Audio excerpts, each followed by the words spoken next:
We are going to go back and look at Chris Kluwe, a former Minnesota Vikings punter, compared the Maga movement to Nazism. He's publicly advocated for same-sex marriage, a move that alienated him from the NFL. Since leaving the league, Kluwe's advocacy efforts have continued, though more quietly, in Southern California. He is in the national spotlight after he was arrested during a city council meeting in Huntington Beach. Now, let me just tell you about Huntington Beach. For those of you who haven't been there, Huntington Beach, Orange County, there's a pier there.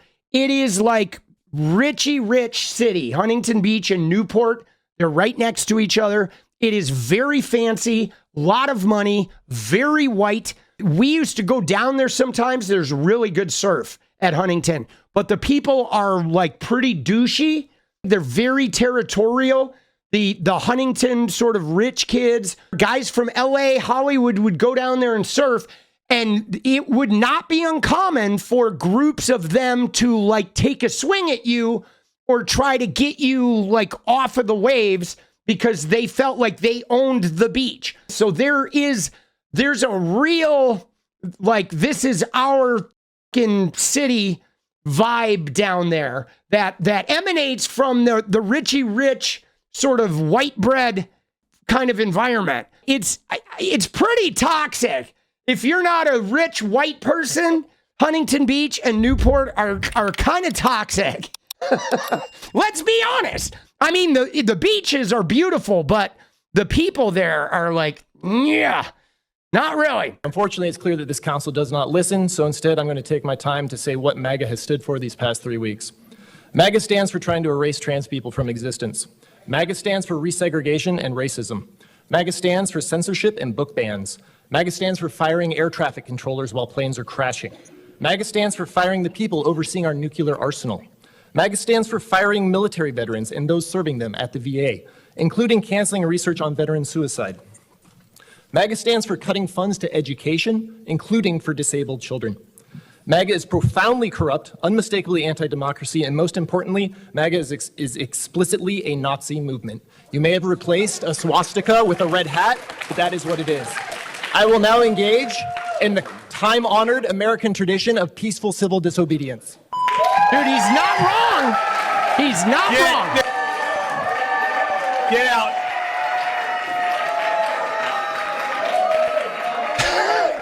Dude, cops are such fucking twats, bro. Jesus. Dude, look at him. They have like 6 guys there. They're all standing around watching him. Dude, this guy's ate a box of donuts already. He's like 3 boxes of donuts to the wind. Like, cops are profoundly ineffective human beings, dude. They just are. We're going to take a 5-minute recess. Now, all I can say is that Huntington Beach, they're very MAGA down there. They were MAGA before they were MAGA. They were, like, they're very inhospitable to outsiders.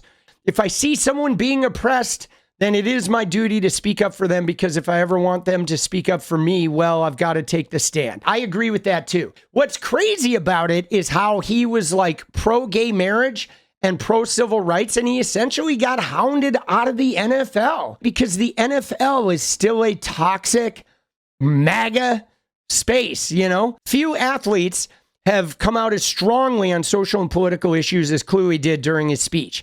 He described his advocacy as part of my history.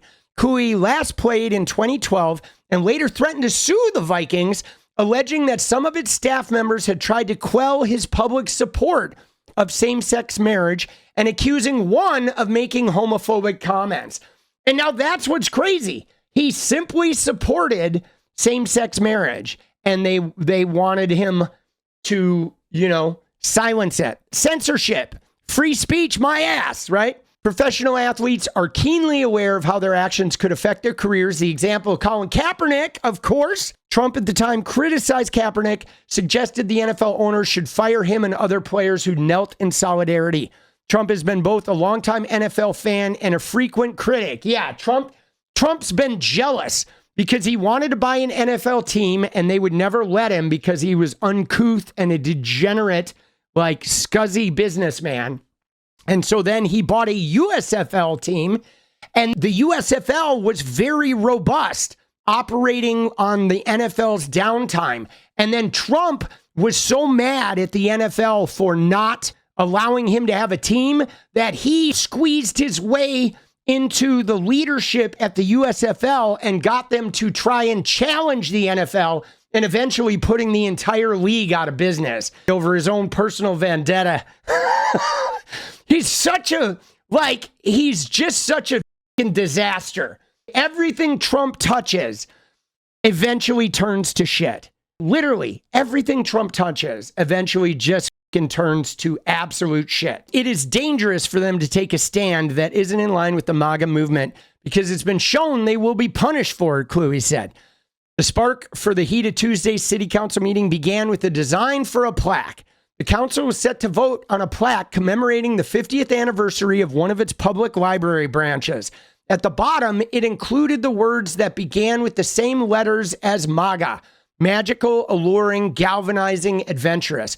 Underneath them, the design read, "Through hope and change, our nation is built back better to the golden age of making America great again." Dude, it's so despicable. The design's reveal prompted much backlash. Hundreds of people wrote emails and spoke to city officials during meetings, many of them criticizing the design as unnecessarily political. On Tuesday, others described it as divisive, disgraceful, and a blatant political stunt. Councilmember Chad Williams, good old Chad, said during Tuesday's meeting that those opposing the words on the plaque were doing so because of their dislike of Trump, rather than the words themselves. But dude, the whole making America great again, I take offense to those words, because that's implying that we were somehow better when?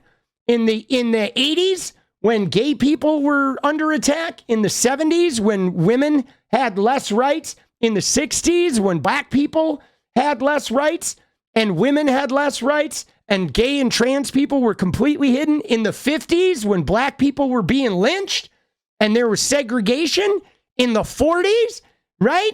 Jim Crow, anyone? You know what I'm saying? Like, what the fuck are you talking about? This idea that when was America great? When these underrepresented groups had no fucking power. Like, fuck off. If you want to go back, you want to go to a time of when people of color and people that are not white Christians had no power, period. That was the only thing that's back there. There was nothing back there. There is nothing good in America's past. There isn't. There's not. There's a lot of good in our potential future. And I mean, there's achievements we had, but if you're talking about the greatness of our country, there is nothing good in our past that is not better now. He added that when Ronald Reagan and Bill Clinton used the Make America Great Again phrase, it was no problem. Williams characterized such opposition as TDS. Seems to not be an issue with the meaning of the words. It seems to be an issue for some with who said it. Walking into the meeting, Kluwe held a printout of his speech that didn't include any lines about civil disobedience. He said he'd spoken in city meetings before on land development, LGBTQ issues, and other topics, and planned to make another public comment and hoped the city council members would take it to heart, but he quickly changed his mind. Ahead of the public comment, Huntington Mayor Pat Burns reminded meeting attendees of this section of the California Penal Code that prohibits unlawfully disturbing assemblies and meetings. You've been duly warned, or I'm just asking you to please behave. When it was his turn to speak, he said the city's community wanted the celebratory plaque, but the vast majority are against including a MAGA acrostic. Unfortunately, it's clear the city council does not listen. So I'm going to take my time to say what MAGA has stood for these past 3 weeks. And dude, everything he said there, he nailed. You're there to show people that you're willing to accept the consequences of potentially breaking a law, because what you're trying to say is so important that other people need to listen. And dude, he's not wrong. We love to see it. Down with cop hype train. He was charged with disturbing an assembly, a misdemeanor. And the city council voted unanimously to approve the plaque, including the words forming the MAGA acrostic. Now, what's going to be interesting is I imagine that plaque is going to get defaced. And here's hoping it does. Dude, let it rip, baby. They're going to put it up. Just fucking bring that shit down. What are we doing, man? But Yeah, I love to see it. I love to see it. But dude, think about that. Just think about that. That he got released from the NFL basically 12 years ago because he supported gay marriage. Think about what that says about America, because this guy is not a fucking, whatever, a run-of-the-mill dude. He's wealthy, he's white, he's in the system. And somebody who is white and wealthy and powerful in the system showing support for gay marriage can get pressured out of the system. That's crazy. 12 years ago, dude. What is up, guys? Thank you so much for watching. You like the video, you want to support independent resistance media, you know what to do. Drop that sub, hit the like button, and please share it. And we do love our members, so if you want to become a member, it's another really great way to support. Thanks again for everything, guys. I'll see you next time. Let's go.